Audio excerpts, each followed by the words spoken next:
Bismillahirrahmanirrahim. Assalamualaikum warahmatullahi wabarakatuh. Okey, kita teruskan lagi dengan PDPR Sains tahun 6 pada hari ini dengan tajuk baru ataupun sambungan tajuk yang lepas. Yang lepas kita belajar tentang jenis daya. Okey. Hari ini kita masuk tajuk apa itu daya geseran. Okey. Saya harap murid-murid sudah bersedia. Okey, penerangan saya pada hari ini, saya menerangkan dengan menggunakan buku teks sains. Murid-murid boleh buka buku teks sains dan rujuk apa yang saya terangkan. Apa yang saya terangkan daripada buku teks. Okey, saya buatkan slide dalam bentuk PowerPoint untuk menerangkan pada murid-murid apa yang terdapat, isi kandung apa yang terdapat dalam tajuk daya geseran dalam buku teks. Okey. Mari kita teruskan PDPR kita. Okey, ini adalah dalam buku teks. Murid-murid boleh buka tajuk daya geseran. Okey, sebelum saya menerangkan apa itu maksud daya geseran, kita tengok situasi gambar dalam buku teks yang menunjukkan 4 orang murid sedang bermain satu permainan yang kita panggil dia carom. Okey, murid-murid tahu kan? Okey, ini adalah permainan carom, iaitu dengan menjentik. Okey, dengan menjentik buah carom ni ke arah buah yang lain. Okey, sini banyak buah carom ni banyak. Okey, jadi dia akan menjentik buah carom ke arah buah carom yang lain supaya contohnya dia menjentik. Dia menjentik buah carom dan buah carom itu akan dijentik ke arah carom yang lain supaya carom yang lain ini akan masuk ke arah lubang. Lubang ni adalah untuk memasukkan buah carom yang dijentik. Maknanya bila kita jentik buah carom ni, dia akan terkena buah carom yang lain dan dia akan berubah arah bila terkena jentikan untuk masuk ke dalam lubang. Lubang dia ada 4 dah. Sini ada 4. Jadi untuk masukkan buah carom tu ke dalam lubang-lubang ni, semua buah carom yang ada pada papan carom ni, murid-murid ni terpaksa jentik antara buah carom dengan buah carom lain supaya buah carom yang lain itu akan masuk ke dalam lubang-lubang yang ada pada papan carom ni. Murid-murid boleh, kalau ada permainan ni, murid-murid boleh cuba. Apa yang berlaku di sini, apabila murid ini menjentik buah carom, dia akan terkena buah carom yang lain dan akan berubah arah bila terkena tolakan yang dijentik itu. Buah carom yang lain akan berubah arah dan kemudian kemungkinan dia akan masuk ke dalam lubang carom ni. Lubang carom ni. Jadi apabila dijentik, tiba-tiba buah carom yang satu lagi tu dia berhenti. Dah berhenti. Dia cakap dah berhenti. Mengapakah buah carom ini berhenti bergerak? Bila dijentik, dia terkena buah carom yang satu lagi. Carom satu lagi terkena tolakan. Dia akan terpelanting ke arah lubang. Tetapi buah carom yang dijentik ni, bila terkena buah carom satu lagi, dia akan berhenti. Dia akan berhenti. Kenapa dia berhenti? Kenapa dia tak bergerak je? Kita nak tahu kenapa buah carom yang kita jentik tu, bila sampai satu tahap dia berhenti. Kita nak tahu kenapa jadi macam tu. Jadi kita nak tahu kenapa buah carom itu berhenti. Kenapa dia tidak terus bergerak. Okey, ni ada kaitan dengan permukaan. Okey, dia ada kaitan dengan permukaan papan carom. Okey, ini permukaan papan carom. Okey, buah carom ni apabila dijentik, dia akan mengalami geseran. Okey, dia akan mengalami geseran antara buah carom dengan papan. Okey, ni papan. Okey, ni papan Okey, jadi bila sampai satu tahap, kita lihat pada papan itu, sekiranya papan itu licin, okey, kemungkinan buah carom itu dia akan bergerak dengan lebih jauh. Okey, dia akan bergerak dengan lebih jauh. Okey, berbanding sekiranya papan carom itu permukaannya kasar. Okey, dia akan berhenti dan dia akan berhenti dengan cepat berbanding dengan permukaan yang licin. Okey, jadi kita nak tengok geseran yang ada pada permukaan yang licin dengan permukaan yang kasar. Okey, jadi sebelum saya nak terangkan tentang permukaan licin dan kasar, saya nak terangkan dulu apa itu maksud geseran. Okey, jadi kita tengok kat sini Okey, buah carom. Okey, buah carom ini bergerak disebabkan oleh daya yang dikenakan semasa menjentik. Okey, semasa buah carom ni bergerak, okey, dia bergerak. Okey, kenapa dia bergerak? Disebabkan ada yang menjentik. Okey, ada yang menjentiknya. Okey, jari tangan ini menjentik buah carom tersebut. Okey. Kemudian manakala buah carom pula berhenti. Okey, bermula bila daya dikenakan kepada buah carom itu akan bergerak. Okey, daya adalah daya tolakkan lah. Kita jentik tu maknanya daya tolakkan buah carom itu akan bergerak. Manakala buah carom pula akhirnya akan berhenti. Okey, dia akan berhenti. Sampai satu tahap dia akan berhenti. Okey, kerana apa dia berhenti? Kerana ada daya geseran antara buah carom dengan papan permukaan papan carom.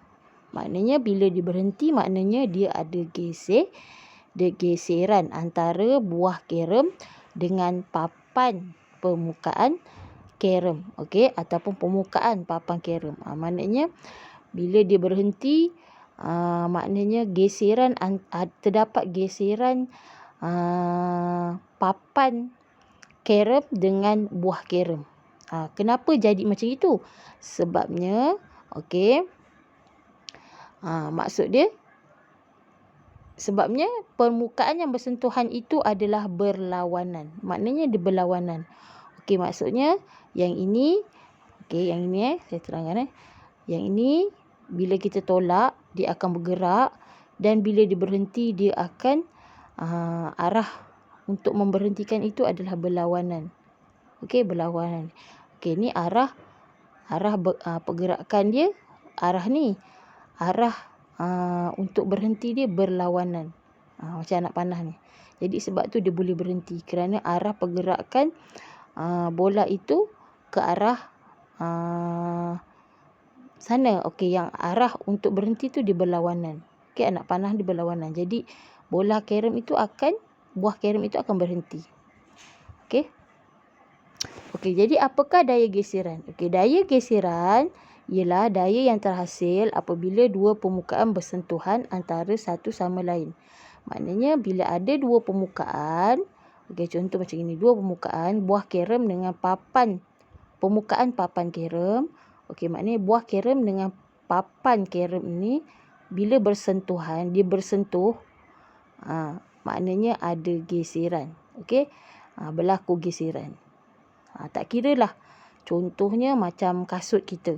Okey, kasut kita kan, kita bergerak di atas permukaan tanah. Okey.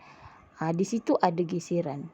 Okey, ada geseran. Sebab bila kita berjalan, kita menapak, dia akan berhenti.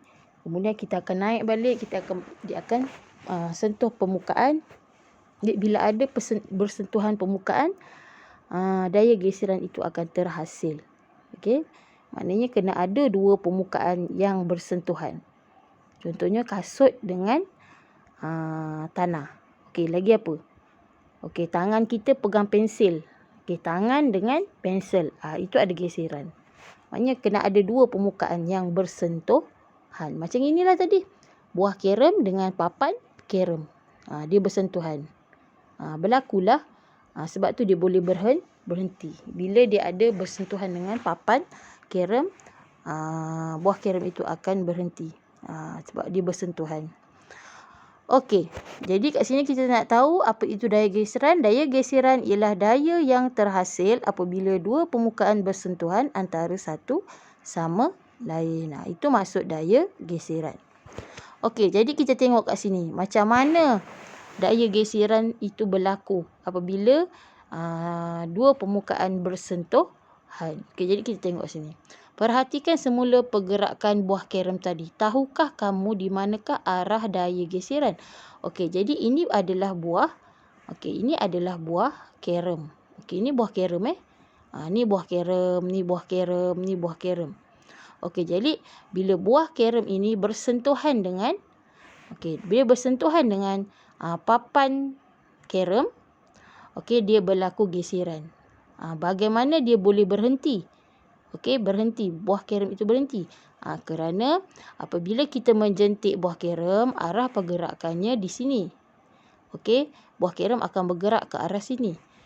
Tetapi bila dia bersentuhan dengan papan kerem, okey, ini papan kerem. Okey, arah daya geseran dia ke arah sini. Okey, bila dia dah bergeser, terdapat geseran dengan permukaan papan, arah daya geseran dia mestilah bertentangan. Sebab tu dia boleh berhenti. Okey, jadi ini adalah ini adalah arah pergerakan buah kerem. Okey, dan ini adalah arah daya geseran. Maknanya arah daya geseran dia bertentangan dengan arah pergerakan buah kerem. Berbeza. Okey. Jadi sebab tu dia boleh berhenti. Ni arah pergerakan buah kerem, arah dia ke depan lah. Okey, tapi arah daya geseran dia bertentangan. Dia akan berlawan. Jadi sebab tu buah kerem itu boleh berhenti. Sebab dia tak boleh sama arah. Jadi dia kena berlawanan. Okey, arah pergerakan buah kerem mestilah berlawanan dengan arah daya geseran. Arah berbeza yang inilah. Yang ini. Yang inilah. Yang ini dan yang ini. Dia tak sama anak panah kan. Jadi dia mesti bertentangan. Ataupun berlawanan. Okey. Jadi dia cakap kat sini arah daya geseran menentang arah pergerakan buah kerem. Maknanya arah pergerakan buah kerem ni mesti bertentangan. Arah daya geseran ni mestilah menentang arah pergerakan buah kerem. Maknanya dia tak boleh sama arah lah. Sebab tu buah kerem itu berhenti apabila ada daya geseran. Daya geseran tu berlaku bila dua permukaan dia bersentuhan lah. Jadi buah kerem itu akan berhenti dengan arah yang bertentangan. Sebab tu dia boleh berhenti. Okey. Jadi kita tengok kat sini. Daya geseran sentiasa menentang arah pergerakan objek. Dia dah cakap kat sini. Daya geseran mestilah sentiasa menentang arah pergerakan objek. Menentang maknanya berlawanan lah arah. Berlawanan arah pergerakan objek. Maknanya arah pergerakan buah kerem dengan arah daya geseran mestilah bertentangan. Mesti bertentangan. Okey. Menentang ni maksudnya bertentangan lah. Okey, jadi daya geseran juga akan menyebabkan pergerakan sesuatu objek menjadi perlahan dan akhirnya berhenti. Okey, apabila arah itu bertentangan, jadi pergerakan satu objek itu akan menjadi perlahan. Bila berlaku geseran tu. Bila dia dah berlaku geseran dan arah itu berlawanan, menentang arah pergerakan objek, jadi permukaan itu, objek itu akan menjadi perlahan dan akhirnya akan berhenti. Murid kena faham konsep ni. Okey, bila dia menentang arah pergerakan objek, dia akan menyebabkan pergerakan sesuatu objek itu akan menjadi perlahan dan akhirnya berhenti. Disebabkan oleh arah objek yang bertentangan dengan arah pergerakan geseran. Okey, arah pergerakan objek dengan arah geseran bertentangan. Sebab tu dia boleh objek menjadi perlahan dan berhenti. Okey. Okey, patutlah buah kerem ini bergerak perlahan dan akhirnya berhenti. Cuba kamu beri contoh daya geseran dalam aktiviti seharian kamu. Maknanya dalam kehidupan kita ni semua ada daya geseran. Okey. Apabila sesuatu permukaan itu bersentuhan antara satu sama lain, dia akan berlaku daya geseran. Murid kena faham konsep tu. Apa-apa sahaja. Okey. Okey, ini adalah contoh. Ni contoh contoh daya geseran bertindak ke arah yang bertentangan dengan arah pergerakan. Maknanya daya geseran dia bergerak ke arah sini. Arah pergerakan kita, contoh kita bergerak ke sana, daya geseran mestilah bertentangan. Ni anak panah daya geseran. Jadi bila dia bertentangan, dia akan objek itu akan menjadi perlahan dan berhenti. Okey, ni daya geseran bertindak ke arah bertentangan dengan arah pergerakan. Contohnya macam inilah. Okey, ni arah pergerakan. Tukar arah lah. Bila kita bergerak ke belakang, daya geseran dia kat bawah lah. Okey, mestilah bertentangan. Yang mana satu? Okey, contoh. Yang ni dia suruh pilih. Okey, ni arah pergerakan kita bergerak, daya geseran bertentangan. Okey, kalau arah pergerakan ke arah sana, okey, daya geseran yang mana? A ke B? Okey, mestilah A. Okey, jadi dia mesti bertentangan. Dia tak boleh B. Bila B, geseran tu dia tak boleh berhentilah. Dia tidak bertentangan. Dia kalau nak geseran ni, dia mesti bertentangan dengan arah pergerakan. Okay, jadi jawapannya B. Okey, bukan jawapannya A, bukan B. Okey, dia mesti bertentangan. Macam inilah. Macam ini. Okey, ni contoh Okey. Teruskan. Okey, ini ada gambar situasi di mana seorang pemuda sedang menunggang basikal. Okey, mengayuh basikal. Okey, dia sedang mengayuh basikal. Okey, jadi dia mengayuh basikal dengan arah dengan inilah. Okey, contoh sini. Okey, ini dia mengayuh basikal. Di sini ada berlaku geseran. Geseran dengan apa? Okey, tayar dengan jalan. Okey, jadi dua permukaan lah. Yang ini permukaan tayar. Ini yang kedua jalan. Jadi dia ada dua permukaan yang bersentuhan. Jadi berlaku geseran. Okey, bila berlaku geseran, okey, arah pergerakan objek. Okey, ni arah pergerakan objek ke sana. Okey, basikal ni bergerak ke arah objeknya ke arah sanalah yang anak panah saya tunjuk. Kemudian geseran pula, arah geseran ke, dia mesti bertentangan ke arah sana. Macam ni lah. Daya geseran lah. Arah daya geseran dia ke arah sana. Dia mesti bertentangan. Barulah berlaku geseran. Okey, dua permukaan yang bersentuhan dan bertentangan arah ataupun berlawanan arah. Okey, ni murid pemuda yang sedang bawa basikal lah. Okey. Jadi kita tengok kat sini. Pilih pernyataan yang benar tentang daya geseran. Okey. Kita buat sama kuis ni kuis. Okey. Daya geseran berlaku apabila dua permukaan bersentuhan. Betul atau salah? Okey. Jadi betul lah. Sebab dua permukaan. Satu permukaan tak akan berlaku daya geseran. Dia kena dua permukaan baru berlaku daya geseran. Okey, yang kedua,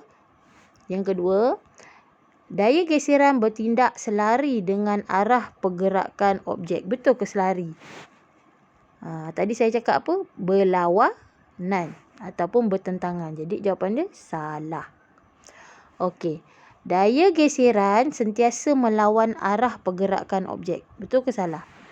Betul lah. Dia sentiasa melawan arah lah ataupun arah berlawanan. Okey, betul.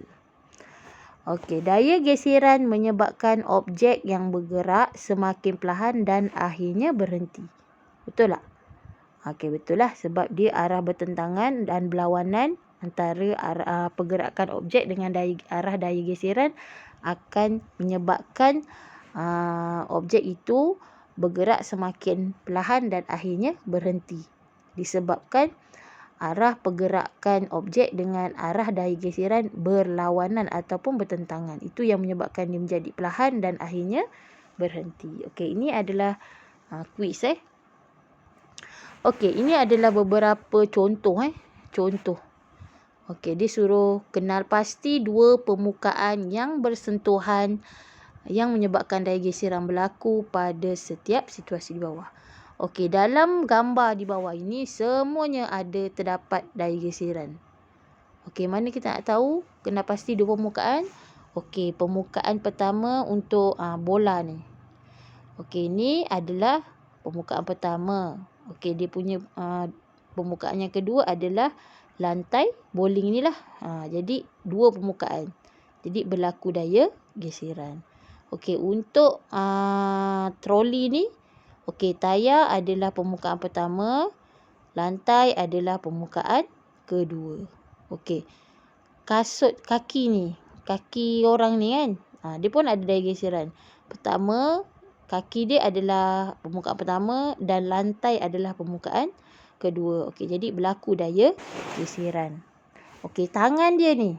Okey, tangan orang yang pegang troli ni. Okey, tangan adalah permukaan pertama. Okey, besi troli tu adalah permukaan kedua. Jadi berlaku daya geseran. Okey, ini adalah gimnastik dia pegang gelung ni kan. Okey, tangan ni adalah permukaan pertama, gelung ni adalah permukaan kedua. Okey, jadi berlaku daya geseran. Okey. Pensel. Okey, tangan ni, okey, pensel ni permukaan tangan adalah permukaan yang pertama. Dia pegang pensel, tangan permukaan pertama dan pensel adalah permukaan kedua. Berlaku daya geseran. Okey, pensel, mata pensel ni adalah permukaan pertama.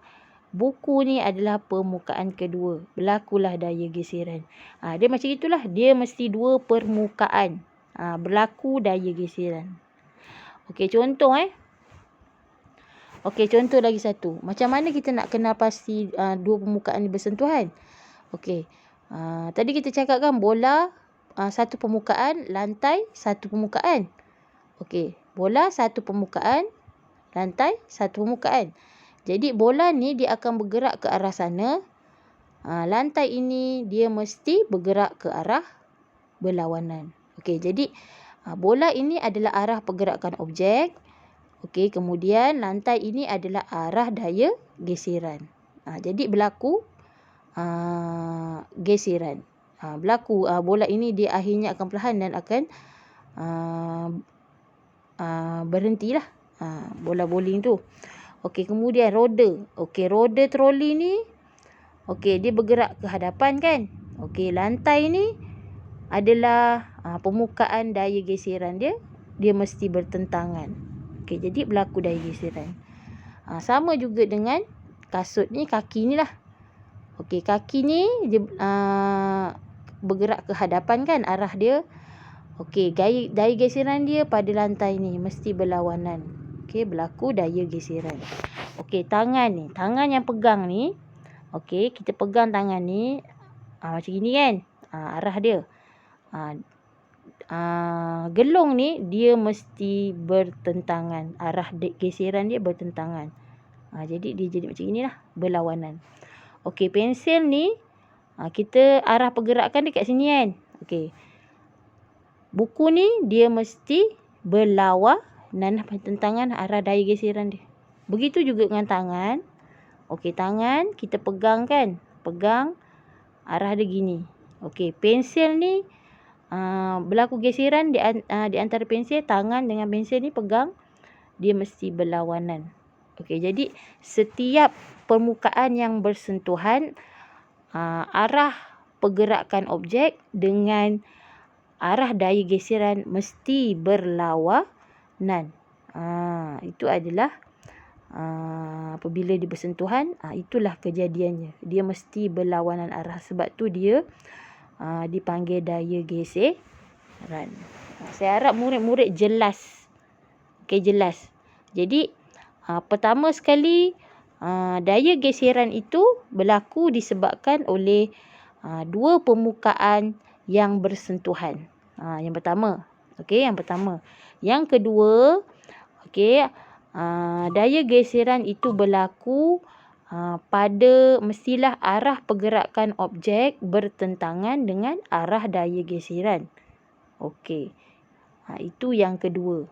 Jadi yang pertama tadi, dua permukaan bersentuhan. Yang kedua, arah pergerakan objek dengan arah daya geseran mestilah bertentangan ataupun berlawanan. Macam yang inilah saya ajar tadi. Okey, yang ni kan, dia bertentangan. Dia tak sama arah lah. Ini sebab tu apa pergerakan yang kita buat ataupun apa benda yang kita jalankan yang ada daya geseran, akhirnya akan perlahan dan berhenti. Boleh berhentilah sebab dua permukaan itu dia bertentangan ataupun berlawanan arah. Sebab tu dia boleh berhenti. Perlahan dan berhenti. Macamlah carrom yang tadi. Okey, bila dia ada arah berlawanan antara arah pergerakan objek dengan arah daya geseran, berlakulah buah carrom tu akan perlahan dan berhenti. Okey? Okey, jelas Okey. Selepas murid, ini tajuk ni memperkenalkan daya geseran je. Kita belum masuk lagi faktor yang mempengaruhi daya geseran, kesan-kesan daya geseran. Hari ini saya hanya menerangkan tentang apa yang dimaksudkan dengan daya geseran. Okey, selepas murid dah faham apa yang dimaksudkan dengan daya geseran, minggu depan kita akan masuk faktor yang mempengaruhi daya geseran dan kesan-kesan daya geseran dalam kehidupan seharian kita. Okay, jadi hari ini saya hanya menerangkan maksud daya geseran dan bagaimana daya geseran itu boleh berlaku. Jadi topik untuk hari ini hanya topik memperkenalkan daya geseran lah. Saya tak nak sentuh banyak-banyak, nanti murid-murid tak faham. Okey, jadi tugas seterusnya saya minta murid-murid akan salin nota yang saya berikan dalam buku tulisan, kemudian menjawab latihan yang saya berikan tentang tajuk daya geseran. Murid-murid boleh salin dalam buku tulis ataupun print. Okey. Ikut kepada kemampuan masing-masing. Okey, kemudian macam biasalah hari ini saya hanya bagi tugasan yang mudah saja, yang tidak memerlukan uji kaji.